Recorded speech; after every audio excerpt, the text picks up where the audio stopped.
If you want to know how to prevent being toxic when you're dating and entering a new relationship, I got your back. It's Coach B. Wiley. So, what is toxicity actually? What it is poison.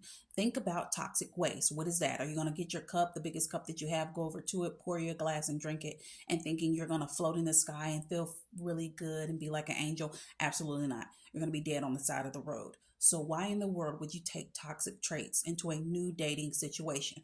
You'll know you're toxic when you're angry, you're mad, you're combative, you're aggressive, you're always trying to call them out. You could be controlling, you're micromanaging. And I know you're like, well, how is that toxic? It don't feel good, it don't taste good, it ain't right, right?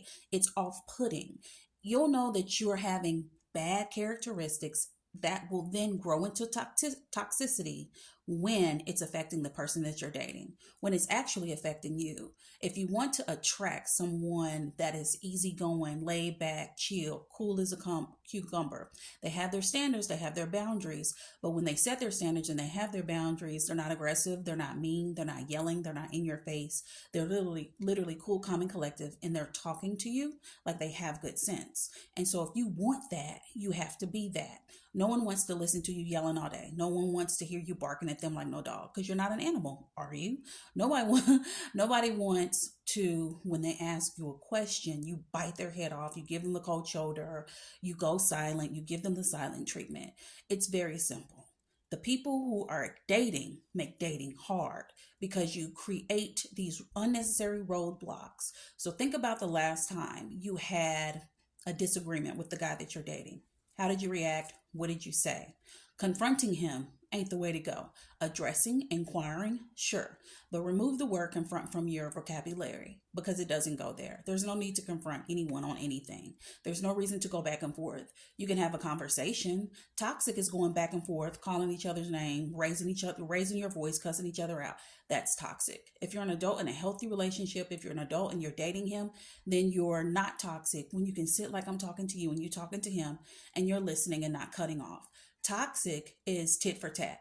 He does this, so you're going to do that. Toxic would be not healing from the dude that cheated on you in the last relationship that you were in for 2 years. And then this guy kind of reminds you of him because you're in that pattern, because you haven't realized you shouldn't be dating the same guy, just in different bodies. But here we are. And so you choose this guy and he does one little thing that has nothing to do with anything. And then you decide to go out and get you an OnlyFans page, or you decide to go out and get on Tinder, or you decide to go out and get on Christian Mingle, or you decide to holler at the dude at the gas station. That's toxic. What are you doing, sis? Sometimes it's us that's toxic. And that's okay to come to the realization that you're toxic. It's not okay to be toxic, but it's okay to be self-aware. It's okay to course correct. It's okay to call your own self out. What is not okay is to walk around in your toxic genes and expect to attract a quality man who is going to talk to you like he got some sense, who's going to hold your hand while he pray at dinner, who's going to invite you to meet his mother, who's going to invite you to meet his pet bird, who's going to walk in the park with you hand in hand, and who's going to give you the title of his girlfriend. That's absolutely ridiculous. So until you decide that you got a little bit of tweaking to do so you won't be toxic, then you aren't able, and you shouldn't fix your lips to say, why can't I attract this quality man? You can't attract them until you become the quality woman. And being toxic, because we all got some toxicity in us, every one of us, because we're humans. However, like I just said, don't stay that way. Recognize it. And maybe sometimes you're in it and you don't know that you're the toxic person. But guess what? Your friends that you trust that are going to give you an unbiased opinion, they're going to tell you. You should listen. And sometimes when you're in a toxic situation, the dude might tell you about yourself, how you're toxic. But because you don't respect him or his opinion, or you don't care about him, you won't listen.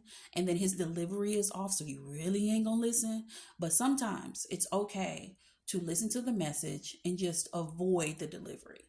And by avoid, I mean don't react to the delivery, but just receive the message, think about it, ponder on it, talk to a friend about it, phone a friend about it, talk to a family member, and see what they say about if you're toxic. There's a scale. There's a scale of 1 to 10. 1 is you're just a little bit of toxic, but not really. 10 is just like you out there in these streets. You don't give a crap. You gonna do what you want to do by any means necessary. You getting yours. You getting your lick back. You going tit for tat. You cussing folks out. You carry all your baggage from every dude you done dated previously. You slamming it down on his front porch. That's a 10. So find out where you are, do some tweaking, and then go from there. Because what we don't want to do is go into this new year with toxicity. We want to remove it and be the best versions of ourselves that we can be as we're dating. You got it? If you're still here, don't forget, go ahead and if you're watching this on TikTok, well, hell, I guess TikTok will still be here. Go ahead and like and follow. And specifically on YouTube, if you're watching this, what is it on YouTube? You subscribe and you hit the notification bell. You got it? Talk to you later.